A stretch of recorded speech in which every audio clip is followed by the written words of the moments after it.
तो हाँ, तो विद्यार्थियों, तमाम टेलीग्राम ग्रुप्स और तमाम यूट्यूब चैनल पर आप रियल पेपर की तलाश कर रहे होगे। आखिरकार इस वीडियो को देखने के बाद अब यहाँ पर आपके सारे दिमाग से जितने भी आपके डाउट आ रहे हैं वह रियल पेपर को लेकर यहाँ पर पूरे डाउट आपके क्लियर होने वाले हैं। क्योंकि तमाम यूट्यूब चैनल पर जो पेपर अपलोड होते हैं, टेलीग्राम ग्रुप पर यहाँ पर पेपर अपलोड होते हैं, उन पेपरों की मदद से यहाँ पर होता क्या है कि विद्यार्थी भ्रमित हो जाते हैं। उनको यह नहीं पता लग पाता कि कौन सा पेपर रियल है, कौन सा रियल फेक पेपर है। होता क्या है कि जो फेक पेपर होता है उसे विद्यार्थी पढ़ लेते हैं और आने वाले समय में क्या होता है, उनको बाद में बहुत पछतावा होता है। तो विद्यार्थियों की इसी यहाँ पर चीज़ को देखते हुए मैं यहाँ पर इस बात की पक्का गारंटी ले रहा हूँ कि यहाँ पर यह जो पेपर मैं इस वीडियो के माध्यम से बता रहा हूँ, ये आपका रियल पेपर है। क्या रियल पेपर है? तो यहाँ पर यह जो पेपर है अभी तक यूट्यूब पर कहीं पर भी नहीं डला है। इसी के साथ साथ अगर डला भी है तो यहाँ पर इसका सोल्यूशन बताया जा रहा है, वो यहाँ पर गलत बताया जा रहा है। तो आज की इस वीडियो में अपन या जो रियल पेपर है इसका यहाँ पर संपूर्ण सॉल्यूशन बताने जा रहे हैं। साथ ही साथ हर एक क्वेश्चन यहाँ पर आपको डिटेल से समझाने वाले हैं। यदि आप इस पेपर को लगा लेते हैं तो मैं इस बात की गारंटी ले रहा हूँ उस विद्यार्थी के लिए जिसने कुछ भी नहीं पढ़ा है। पढ़ाई करना तो देखो ज़रूरी है, पर जिसने कुछ भी नहीं पढ़ा है, वह पेपर उस विद्यार्थी के लिए यह पेपर उस विद्यार्थी के लिए काफ़ी रामबाण सिद्ध होने वाला है। सबसे पहले पेपर में आपको स्क्रॉल करके दिखाता हूँ यह पेपर रियल कैसे है। तो यहाँ पर देख सकते हो, यहाँ पर एक से लेके पूरे टोटल देख सकते हैं 6 क्वेश्चन है। यहाँ पर स्टार्टिंग में अगर अपन पैटर्न भी देखें ना, तो यहाँ पर 6 क्वेश्चन आपके हैं। अब यहाँ पर जो क्वेश्चन के यूट्यूब चैनल पर आंसर बताए जा रहे हैं, यहाँ पर यह गलत बताए जा रहे हैं। तो यहाँ पर जो एग्जैक्ट इसकी आंसर की है बिल्कुल सही, वह मैं आपको बताता हूँ। तो पहला क्वेश्चन आप देख सकते हो, यहाँ पर दर्शाया हुआ है कि CH3, यहाँ पर देख सकते हैं CH3, सबसे पहले CH3 single bond, CH triple bond, CH और फिर ये बॉन्ड लगा हुआ CH3।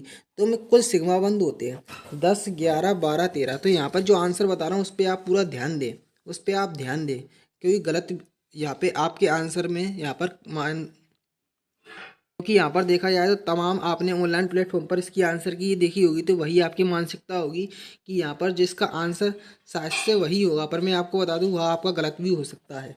तो 4 ऑप्शन देख सकते हैं 10, 11, 12, 13। तो यहाँ पर इसका आंसर सही मैं बता दूँ 10 होगा। कितना होगा? 10 होगा, है ना। अब देखो दूसरा है मेथेन का CH बंद कोण का मान होता है तो 109, 109.5, 109.75, 109.25। तो इसका क्या आंसर सही होगा?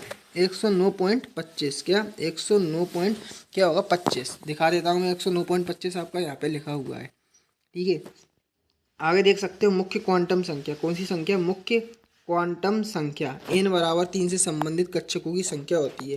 तो मुख्य क्वांटम संख्या होती है वो n=3 होती है। अब यहाँ पर मैं एक बार बता दूं कि मुख्य क्वांटम संख्या में जो उस कक्षकों की संख्या होती है, अधिकतम जो इलेक्ट्रॉन है, कितने कक्षकों की जो अधिकतम संख्या होती है वो यहाँ पर 6, 7, 8, 9 ने 9 में से यहाँ पर सही जो होती है मैं आपको बताऊं कितनी होती है? 7 होती है।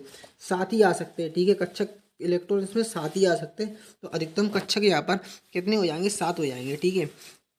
अब मैं इसकी PDF फाइल भी आपको डाउनलोड करना बताऊंगा, तो वीडियो को शुरू से लेकर आखिर तक देखें। यदि वीडियो को शुरू से लेकर आखिर तक नहीं देखेंगे तो इसकी PDF फाइल आप किसी भी हालत में डाउनलोड नहीं कर पाएंगे। तो निम्नलिखित में से किस अणु की त्रिकोणीय पिरामिड ज्यामिति है? तो CH3H2O, CH3SO2। तो यहाँ पर इसका मैं आपको आंसर बता दूँ, क्या होगा? CH3 होगा। क्या होगा? CH3 बिल्कुल सही आंसर होगा।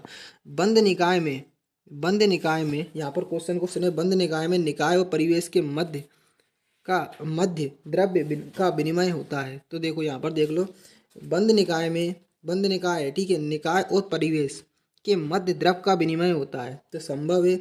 संभव नहीं है। अज्ञात है, परिसीमा नहीं है। तो यहाँ पर बंद कोई निकाय है और निकाय और परिवेश है, ठीक है। उसमें यहाँ पर द्रव्य का विनिमय होगा ही नहीं, क्योंकि बंद है वो, तो ठीक है, संभव ही नहीं है, ठीक है, यह चीज़। अब यहाँ पर आगे चलते हैं। तो ये साम स्थिरांक का जो सही मान है देख सकते हो, KC AB और CD/CD। KC बराबर AD और BC यहाँ पर दिया हुआ है। KC बराबर CD और AB, ठीक है। KC बराबर BD और AC। तो यहाँ पर इसका आप इसको याद ही कर ले, क्या होता है KC बराबर। मैं आपको बताता हूँ KC बराबर, ये सूत्र आपको पता होना चाहिए, जैसा कि आपने कोचिंग वगैरह में आपके सर ने बताया हुआ कि KC बराबर होता है C, कैपिटल C ब्रैकेट में D, ठीक है, और कैपिटल A ब्रैकेट में और कैपिटल B यहाँ पर। तो इसका ये आंसर अपना कहाँ पे है? यहाँ पे C नंबर पे देख सकते हैं। तो ये C वाला इसका आंसर सही होगा। अब आगे बढ़ते हैं। तो यहाँ पर आपको आगे चल के रिक्त स्थान देखने को मिलेंगे। देख सकते हैं फोटो पूरा इसका यहाँ पर दर्शाया हुआ है। तो HF का संयुग्मी क्षारक है। तो HF का संयुग्मी क्षारक क्या है यहाँ पर? HF का संयुग्मी क्षारक होता है ना, HF देख लो, तो यहाँ पर फ्लोरीन होता है। और ठीक है, फ्लोरीन के ऊपर माइनस लगेगा क्योंकि ये देखो यहाँ पर माइनस लगा है, ठीक है, -1, ठीक है।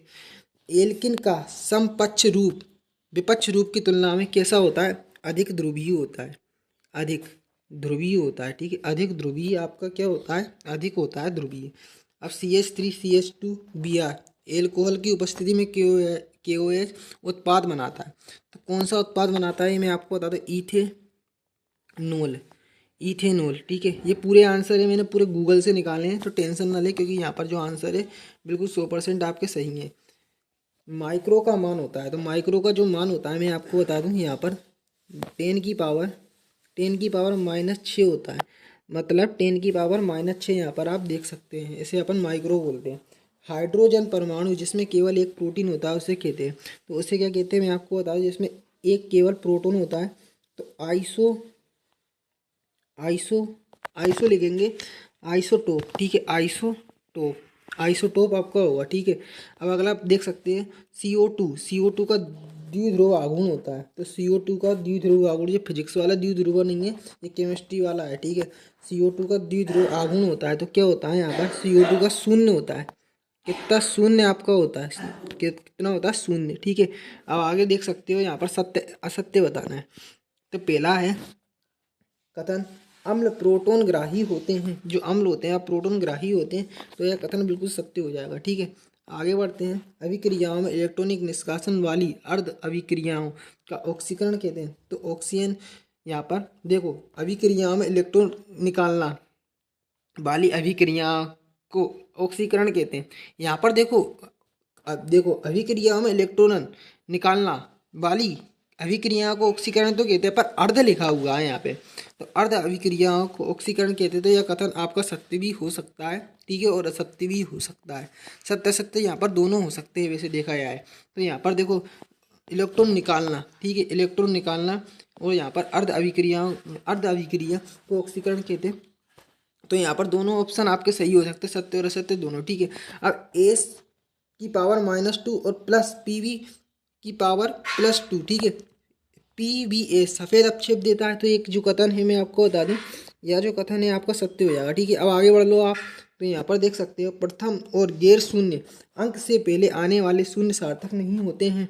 तो यह कथन मैं आपको बता दूं क्या है, यह जो कथन हो जाएगा आपका प्रथम वाले का, यहाँ पर यह कथन बिल्कुल सत्य हो जाएगा, ठीक है। अब फ्लोरीन सर्वाधिक विद्युत ऋणी तत्व नहीं है, तो मैं आपको बता दूं यह कथन गलत है। फ्लोरीन सबसे ज़्यादा विद्युत ऋणी तत्व होता है, ठीक है, असत्य है ये कथन। दहन ऊष्मा, मतलब दहन ऊष्मा ΔH का मान सदैव ऋणात्मक होता है, तो मैं बता दूं यह कथन क्या है? सत्य हो जाएगा, सत्य हो जाएगा। अब जो आपने अभी पेपर देखा है यहाँ पर, जो कि मैं आपको दिखाया था, इसका पेपर का विद सॉल्यूशन PDF फाइल आप डाउनलोड करना चाहते हैं ना, तो कैसे क्या डाउनलोड करोगे? तो आप अपने मोबाइल पर सबसे पहले सर्च करोगे class 11th chemistry class 11th chemistry half yearly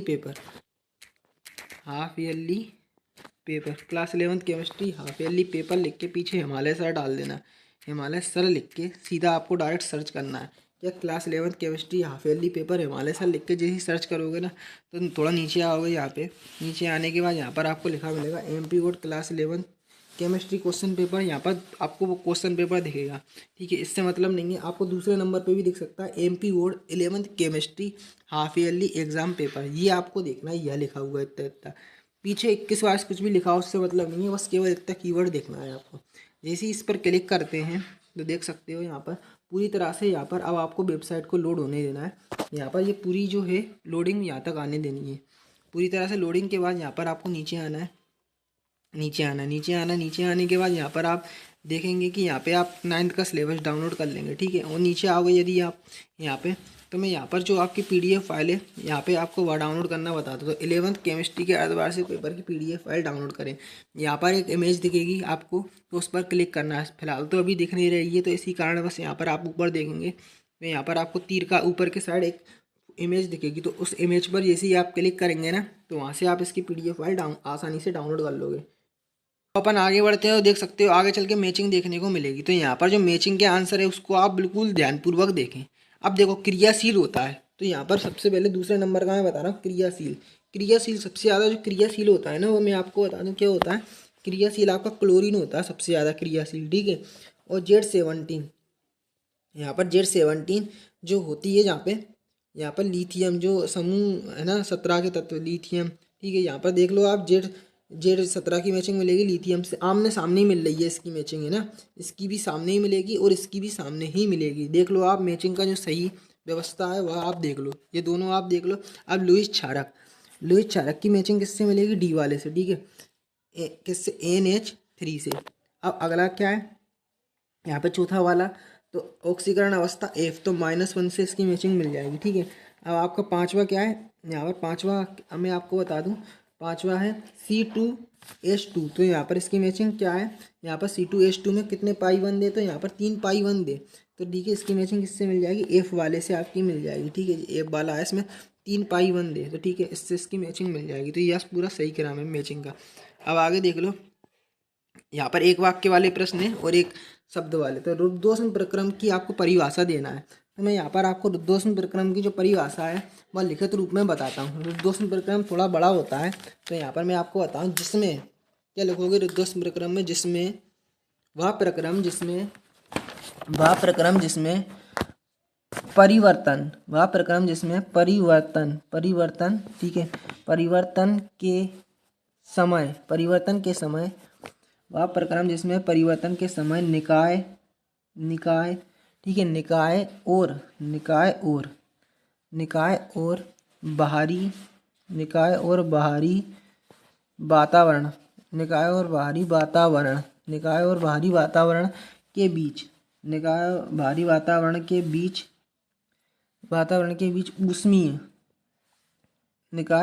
वातावरण के बीच ऊष्मीय ऊर्जा का आदान प्रदान ना हो, ऐसे प्रक्रम को क्या कहते हैं, रुद्धोष्म प्रक्रम कहते हैं। तो ये अपना रुद्धोष्म प्रक्रम का आंसर यहाँ पे हो गया। अब दूसरा देख सकते हो आप, यहाँ पे दिया है N⁻2+ से Ni0 में परिवर्तन होने पे कितने इलेक्ट्रॉन यहाँ पर प्राप्त होते हैं। तो यहाँ पर कितने इलेक्ट्रॉन प्राप्त होते हैं, देख के ही पता लग रहा है, 2 इलेक्ट्रॉन। कितने, 2 इलेक्ट्रॉन यहाँ पे प्राप्त होते हैं, ठीक है। एल्डिहाइड ईथर के क्रियात्मक समूह के रासायनिक सामान्य सूत्र आपको बताना है। तो यहाँ पर क्या हो जाएगा, जो एल्डिहाइड ईथर के क्रियात्मक समूह का सामान्य सूत्र, तो इसका हो जाएगा RCHO आपका हो जाएगा, ठीक है। अब आगे बढ़ते हैं, तो यहाँ पर आप देख सकते हो आगे का क्वेश्चन है, कार्बोधनायन का संकरण लिखिए। कार्बोधनायन का आपको क्या लिखना है, संकरण लिखना है। इसमें कितने E- होते हैं, तो यहाँ पर कार्बोधनायन का जो संकरण होता है वह sp2 संकरण होता है, sp2 संकरण, ठीक है। साथ ही साथ इसमें कितने ई होते हैं, तो 3 होते हैं, ठीक है, 3, यहाँ पर 3 होते हैं। अब पी प्रकार का कक्षक किस आकार का होता है, तो डम्बला, ठीक है, डम्बलाकार जो होता है वह कक्षक होता है, ठीक है। अब 2-2 नंबर वाले पहले जो प्रश्न है वह मैं आपको एक पेपर के दिखा देता। फ्रीडल क्राफ्ट अभिक्रिया समीकरण सहित समझाना है। कोलबे की विद्युत अपघटनी अभिक्रिया समीकरण सहित आपको लिखना है। मार्कोनिकॉफ नियम को एक उदाहरण सहित आपको लिखना है। हकल नियम एक उदाहरण सहित आपको लिखना है। हुंड के अधिक बहुलता के नियम को आपको लिखना है। यहाँ पर अगला देख सकते हैं, आप बाहु का नियम लिखिए, ठीक है, 2 अंक में आ रहे हैं ये। मूल अंश की परिभाषा व सूत्र लिखिए, ठीक है। अथवा में देख सकते हैं, निम्न में सार्थक अंकों की संख्या बताना है। पहला देख सकते हैं 0.030 4.0026, ठीक है। अब एंट्रोपी को परिभाषित करना है, ठीक है। अथवा में देख सकते हैं मानक संभवन एंथैल्पी परिभाषा आपको लिखना है। आधुनिक आवर्त नियम को लिखना है। साथ ही साथ देख सकते हो उसके अथवा में दिया है आयनन एंथैल्पी की परिभाषा आपको लिखना है, ठीक है। आगे बढ़ते हैं, तो यहाँ पर नाभिक स्नेही अभिकर्मक की परिभाषा व उदाहरण आपको लिखना है। इलेक्ट्रॉन स्नेही अभिकर्मक की परिभाषा व उदाहरण आपको लिखना है। यहाँ पर देख सकते हैं गुणित अनुपात के नियम को एक उचित उदाहरण सहित आपको लिखना है, ठीक है। अगला प्रश्न देख सकते हैं, मूलानुपाती व अणुसूत्र को परिभाषित कीजिए, ठीक है। यहाँ पर आगे देख सकते हो, यहाँ पर वह निम्न यौगिक के मूलानुपाती सूत्र C6H6 C2H6 व N2CO N2O4, ठीक है। पी ब्लॉक और डी ब्लॉक के तत्वों में अंतर निम्न बिंदुओं के आधार पर आपको देना है। तो पी ब्लॉक और डी ब्लॉक में तत्वों पर पहले अंतर लिखना है, फिर यहाँ पर इनके जो है बिंदुओं के आधार पर आपको लिखना है क्या, पीडी ब्लॉक के तत्वों का आवर्त सारणी की स्थिति, ठीक है। दूसरा सामान्य विन्यास, तीसरा है धातु व अधातु गुण। ये 3 पॉइंट्स दिए। आगे बढ़ते हैं तो देख सकते हो इलेक्ट्रॉन ग्रहण एंथैल्पी व इलेक्ट्रॉन बंधुता में 3 अंतर आपको लिखना है। सिद्ध कीजिए कि मोस्ट इंपॉर्टेंट है, या तो मुझे लग ही रहा था कि आएगा। सिद्ध कीजिए कि केपी बराबर, वो आ चुका है, केपी बराबर केसी आर टी और डेल्टा एन, ठीक है। ये आपको सिद्ध करना है। अब एंडरसन हसल ब्लॉक समीकरण की स्थापना आपको करना है, ठीक है। अब यहाँ पर IUPAC नाम लिखना है निम्नलिखित के, यहाँ पर देख सकते हो पहला ये है और दूसरा क्या है C3CH, ठीक है। तीसरा यहाँ पर देख सकते हैं आपका ये बना हुआ है पंचभुज, ठीक है। यहाँ पर तीसरा ये देख सकते हैं C2H, ये आपकी चेन दी हुई है, इसका स्क्रीनशॉट आप ले लो। अब यहाँ पे प्रेरणिक प्रभाव को परिभाषित करना है, इनके प्रकार व एक अनुप्रयोग आपको लिखना है, ठीक है। अब संयोजन बंध का अतिव्यापन परिभाषित कर इनके प्रकारों का वर्णन आपको करना है, ठीक है। आगे देख सकते हैं C2H4 व PCl5 अणु में संकरण का वर्णन आपको करना है। सिद्ध कीजिए कि डेल्टा H बराबर Q और नीचे आपके P दिया है आधार पर, ठीक है। अथवा में आपके आगे ये प्रश्न देख सकते हैं, यहाँ पर दिया हुआ सिद्ध कीजिए कि CV बराबर CV प्लस R, ठीक है। अब आगे देख सकते हैं क्वांटम संख्या को परिभाषित करना है, ठीक है। वाह, इसके प्रकारों का विवरण आपको देना है, ठीक है।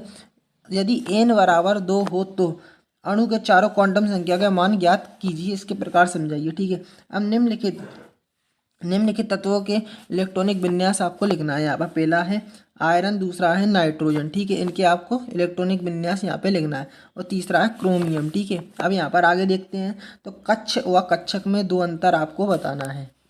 अब देख सकते हैं निम्नलिखित यौगिक को रासायनिक समीकरण लिखना है इनके, ठीक है।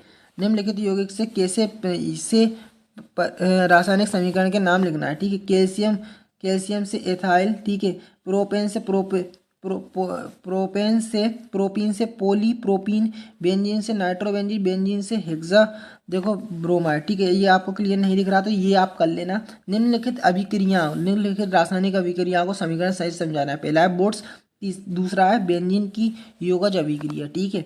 तो यहाँ पर जो पेपर हमको मिलते हैं और कहाँ से मिलते हैं तो मैं आपको ग्रुप बताता हूँ, उससे आप यह पेपर आपको ही मिल सकते हैं। तो यहाँ पर कुछ नहीं, टेलीग्राम ग्रुप पे आपको सर्च करना होता है। क्या मैं आपको बता दूँ, HIA में A11 हिमालय लिखना, ठीक, सर लिख लेना, ठीक है। हिमालय सर लिख के जैसे ही सर्च करोगे तो हमारे जो टेलीग्राम ग्रुप है उस ग्रुप में ऐड होके आपको जो इंपॉर्टेंट क्वेश्चन होते हैं और कुछ मॉडल पेपर होते हैं वो यहाँ से आपको मिल जाएंगे।